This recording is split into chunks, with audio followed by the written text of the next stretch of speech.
Welcome to the Hi, I'm Leon YouTube channel. My name is Leon. I'm your ringmaster, and I'm here to show you the most jaw-dropping, heart-stopping, mind-bending analysis of things you've ever laid your eyes upon. Isn't that right, Patrick? That's right, Leon. Can't wait to see what we've got cooking up today. Well, let's not waste any time. Let's get right into the show. Whew. I like that. Anyways, The Amazing Digital Circus.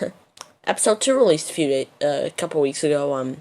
My video experienced some delays because we're currently doing stuff around my place that I will not disclose.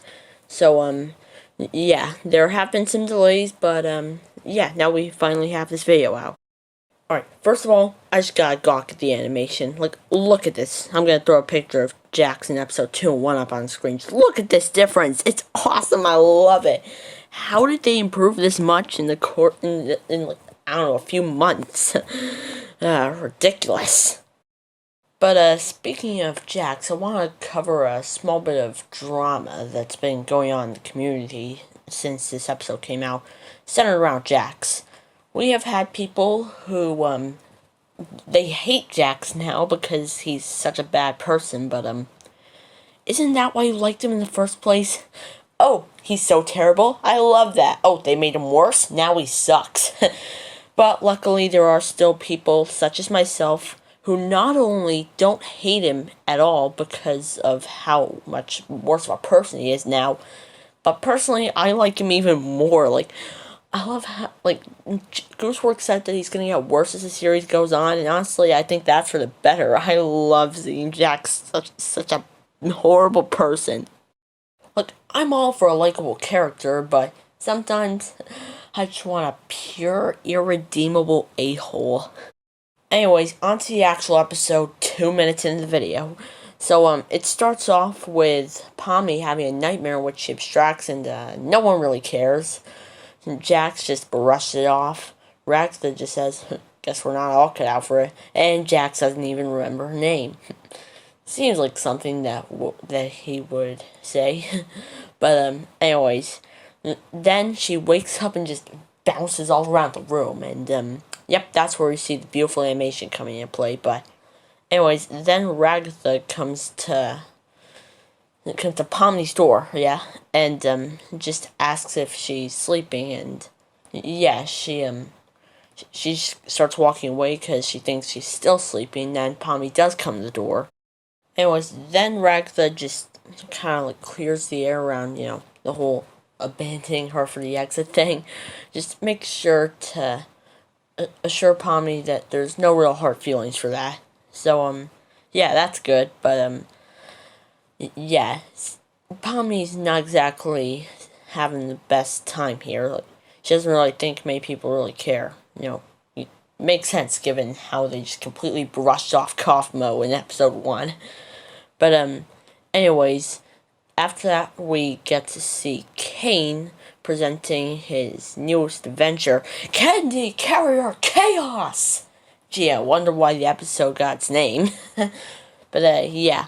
Anyways, they all are sent to the Candy Canyon Kingdom to get some maple syrup back from some gummy bandits who stole the maple syrup from the Candy Canyon Kingdom. And the first person to agree with is Princess Lulu. I'm just gonna call her Lou. So, Lou acknowledges that they were sent by God. Gee, King really does have a God complex, doesn't he? And then she gives some brief exposition, and then sends out a big truck for them to chase the bandits in, and, Jax says this beautiful line. Ooh, violence. I, for some reason, relate to this line. I love seeing violence. Gee, now you know why I love Murder Drone so much. All that sweet, sweet violence. Anyways, they get in and start chasing the gummy bandits. And, that's where we get introduced to the best character, Gummigoo. Gummigoo, amazing character. Love what they did with him. Rest in peace, Gummigoo. You'll be forever missed. Anyways, back on track. So, Jax then makes a plan. Gangle, who's driving, goes up to the syrup tanker, and Jax sneaks on board and shoots them all repeatedly until they're unrecognizable with a double-barrel candy shotgun. I love this show. But anyways, Gangle doesn't really like that, but yeah. Jax sucks at this, and I love every second of it. And yeah. Then he throws Pomni out the top of their truck, and she's stuck hanging on between the syrup tanker and the truck. And yeah. Then Jax pulls out a bazooka, which he then uses to bonk, just knock out one of the gummy bandits, and now they're hanging on the bottom at the back of the truck. This show is good, if you couldn't tell. And then Jax basically blackmails Gangle into ramming into them by threatening to write about the figurine thing.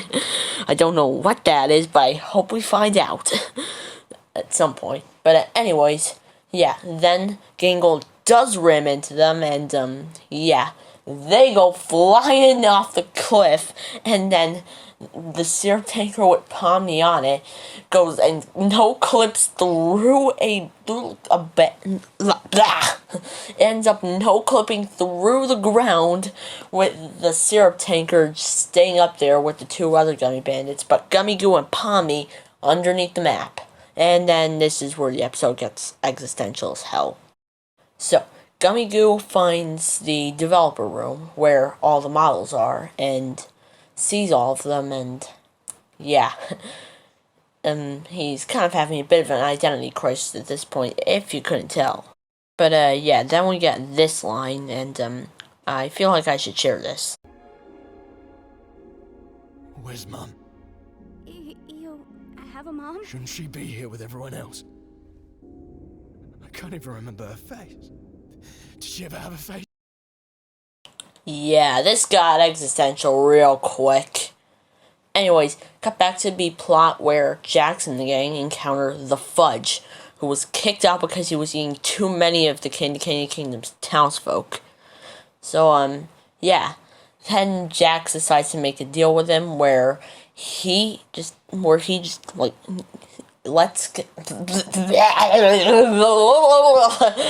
where he lets the Fudge back in to eat everyone as long as he helps them on their journey, which he does. But yeah, cut back to Pomni and Gummigoo, where Pomni actually helps Gummigoo get through this little existential crisis he's going through, and even offers to take him back to the circus to live with the rest of them. And then yeah. Can't wait to see how that turns out. Yeah, then they work together to get out using collision physics by just shooting the candy tanker model out of the area and into space. Yeah, I've been really learning how to say space epically ever since I watched Murder Drones. And then after that, we get to see that thing shooting out of into the map and flying down, just absolutely smashing the Fudge in the face, and then everyone gets back together, and then yeah, then we get this scene which I just want to play. I'm so unbelievably disappointed right now. Well, maybe there will be blood, death, and violence in the next adventure. Ha ha ha ha, how wholesome. Yeah, everyone saw this in the teaser and thought this was going to be Jax's character development, which it's not. We're not there yet, folks. Just a few more minutes. But yeah, it really shows how he craves the violence. Ragatha tries to make sure everyone's happy, and Jax doesn't exactly like wholesomeness. Honestly, I don't blame him. He doesn't seem like the type to like that kind of stuff. But yeah, they get back, and yeah, Lou thinks they're gonna go kill Gummigoo, and then, oh, look at this scene. I love it. Oh, hey, maybe I didn't leave the gate unlocked for nothing after all. What? I thought he was dead. You still did that? Okay, wait. You did what now? Well, love to help you again sometime. Bye! Yep, Jax is unapologetically terrible, and anyone who says they hate it, you're wrong, okay? Jax was made to be bad, he was bad, he is bad, he'll always be bad. I love him for that, and you should too, okay? Everyone If you think that Jack's badness is a bad thing, you're wrong, okay? Go get educated on this show. Anyways, after insulting my audience, I shall now continue with this video. So, yeah, they get there and Gummigoo dies. Yeah, here's the scene. This, huh? I could get used to this. Oh, looks like one of these guys made it through. Wait, what? Yep. All that character development, all that emotion, the existentialism, down the toilet. He's dead now. Live with it, dorks. Anyways, then Zubul comes in and says everything's ready for something. And then it's revealed to be Kaufmo's funeral. Apparently they do this for everyone who gets abstracted, but this one's moved around a bit because, Pomni arriving. But, look at this scene here. Look at this picture. Look at Jax's face. He's sad. But why? Could it be that he actually has a heart and cared about Kaufmo, and he's sad to be reminded of the fact that he's gone now? Or maybe some people have actually theorized this because Jax is secretly an NPC, and he's upset that real people get funerals but not the NPCs. I don't buy into that theory, but it's an interesting one. But then we get the Kaufmo's funeral scene. Everyone goes up and says how much Kaufmo meant to them. And the whole time, Pomni has been dealing with the fact that it doesn't seem like anyone at the circus really cares about each other. But this scene, she slowly realizes that they do care. And if you're about to fall into a cellar, they'll help you out. Well, this was good. Was it better than episode 2? Well, yes, it was. It was way better than the pilot by a long shot. Beautiful. I know I said before this had potential to top murder drones, but it's looking pretty likely now. Well, that was fun. We explored existential dread, funerals, a single frame of a rabbit looking sad. We've really done it all, haven't we? Rip Gummigoo, by the way. Man, I never thought that... When I started YouTube back in 2022, never thought I'd be talking about a single frame of a cartoon where a rabbit looks sort of sad because a funeral is about to happen. Well, see you, my fellows. Bye.